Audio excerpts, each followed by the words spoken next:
Well, hello, church family. I just wanted to come on here today and share a thought that has been with me all day.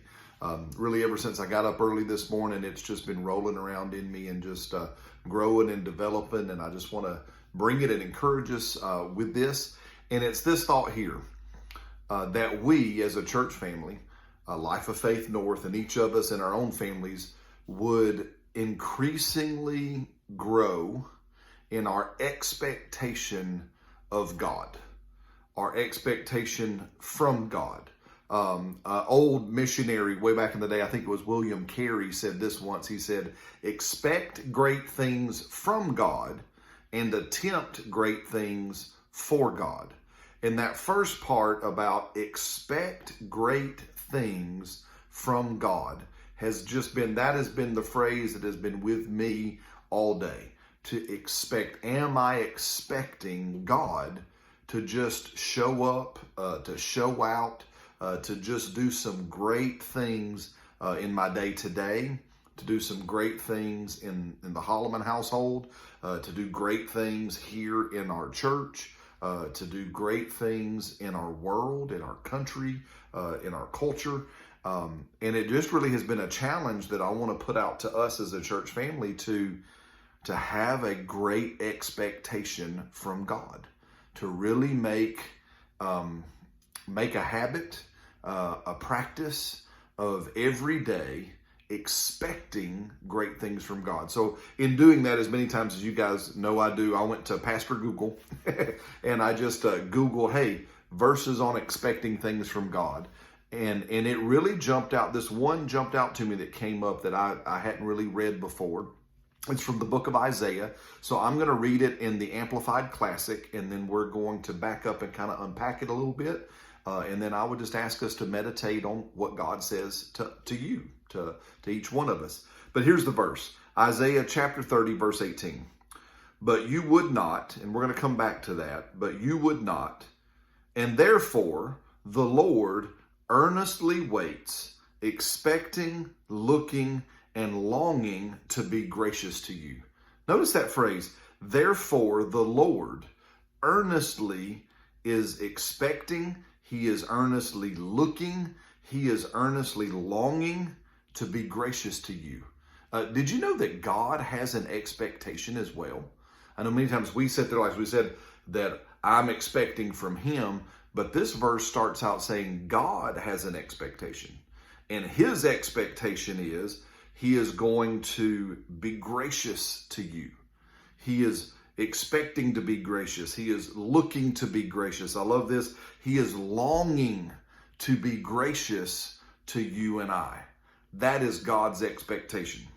And therefore, it says, he lifts himself up.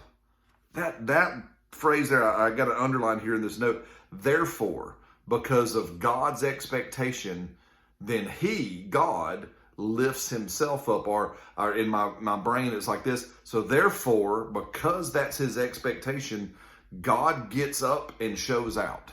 God gets up, he lifts himself up, and he begins to move. He motivates himself. He activates himself. I mean, what other words could I think? He gets excited. He lifts himself up, and he goes, oh, I'm going to be good to Brad.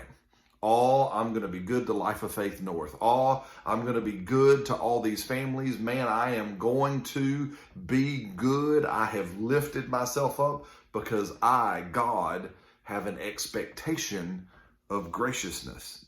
Guys, I had never seen that before. What faith that builds, that is God's expectation.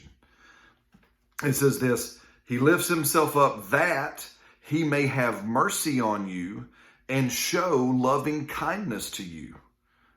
So his action is for mercy. His action is to demonstrate loving kindness to you. So again, he has an expectation. What is that expectation? He's going to be gracious. Because he has that expectation, he lifts himself up. He excites himself so that he can give you mercy and he can give you loving kindness. For the Lord is a God of justice.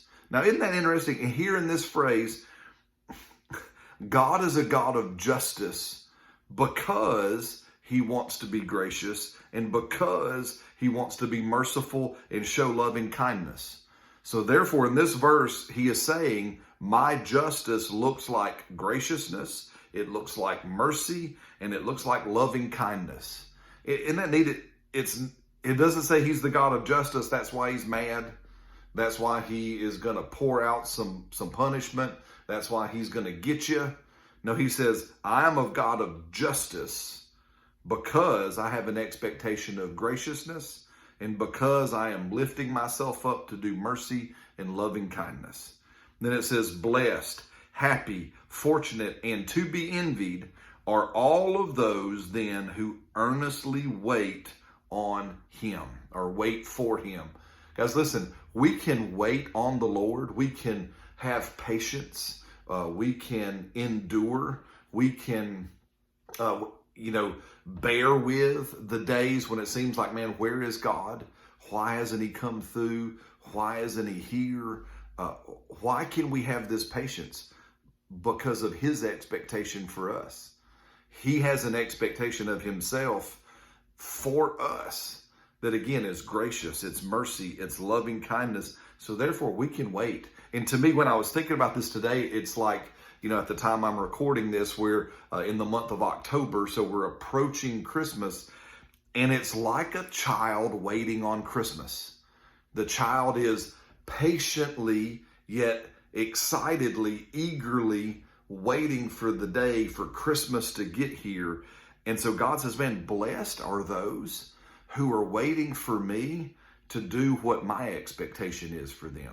They're over there going, man, what's God going to do? What's God going to get? Just like we say at Christmas, man, what are they going to get me? What's under the tree? Let me shake the present. And God saying, hey, listen, those that are waiting on me and are like, man, what is God going to do for Brad today? What is he going to do for me? Man, what is he going to do here in our church?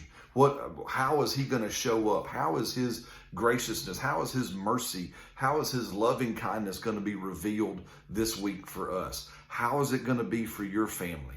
How is it going to be where you are in your situation? Right? I love this. It says, so all of those who wait for him are blessed, who expect and look and long for him. Now notice that same thing. Remember, he has an expectation. He is looking, he is longing to be gracious, and we're mirroring that. We are expecting from him. We are looking to him. We are longing for him. And I love what it says in the brackets.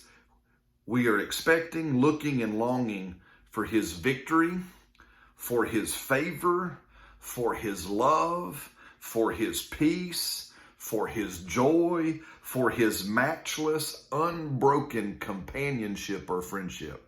Guys, come on now, that's cool. We are waiting, our expectation, we are looking and longing to see God, to see his victory. Again, to see his favor, to see his love, to see his peace, to see his joy, to see his matchless, unbroken friendship, companionship with us. Guys, listen, God has we can expect great things from God. And I want to challenge us to do that. Now, I told you we back up, but you would not. That verse begins with an interesting phrase. And if you go back and read, Israel was in rebellion in this chapter. They were deciding, I'm going to do it my way. We don't want God's way. We don't want to do things your way, God. We want to do our own way. We want to go after our thing, our way. Remember, as a church, we've been saying, Lord, it's your will, your way. Israel in this chapter was saying, it's my will, my way. And God shows up to say, hey, listen. And he backs up into verse 15. He says, for this is what God says, the Holy One of Israel. In returning to me and in resting in me, you shall be saved. In quietness and in trusting confidence, you shall be, in quietness and in trusting confidence shall be your strength. So let me see that again. So God says, the Holy One of Israel says, hey, when you return to me, when you rest in me, you will be saved. And in quietness and in trusting confidence, these shall be your strength. Guys, listen, that's what we've done in believing in Jesus. We've returned to him. We are resting in what he has accomplished for us in his death, burial, and resurrection, that finished work of the gospel. We are saved. So I say that to say this. If verse 18, what we just unpacked, is what God was telling them in the middle of rebellion, how much more for you and I that are in the middle of faith, are in the middle of believing, are in the middle of saying, God, I want your will, your way. So again, if Israel's saying, I want my will, my way, and God says, hey, listen, this is my expectation in the middle of your rebellion, then for us who are following, who are obedient, who are going after him, man, how much more can we be expecting? Because we're not in rebellion. We're not saying my will, my way. God, we're saying, Lord, I want to do exactly what you want me to do. So guys, listen, man, let us every day, can we do this as a church family tomorrow when we get up? Can we start our day by saying, God, what are you going to do today? Can we say, Father, I'm like a little kid at Christmas. I'm expecting your graciousness today. I'm expecting your mercy.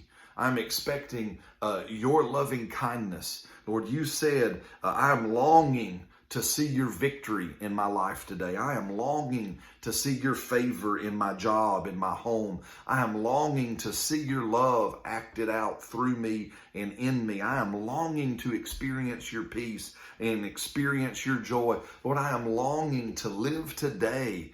I am expecting to live in your matchless, matchless, unbroken companionship. Lord, this is what I want. This is what I'm expecting. So, Father, show out today. Lord, I am looking. I'm like a kid at Christmas. I'm looking everywhere for your expectation in my life. Church family, love you so very much. Let's meditate on this. Please, send me text. Talk to me about what this speaks to you about. What stands out to you? Where does this lead? Send me a text, or again, you can go on the church's Facebook page or my personal one and send me a message. If you're not a part of our regular church family and you're watching this, hey, this is for you too. So let me know also through Facebook what God's saying to you about this. And let's just have a great expectation from God every day from this one forward. All right, I'll talk to you again soon. Love each and every one of you.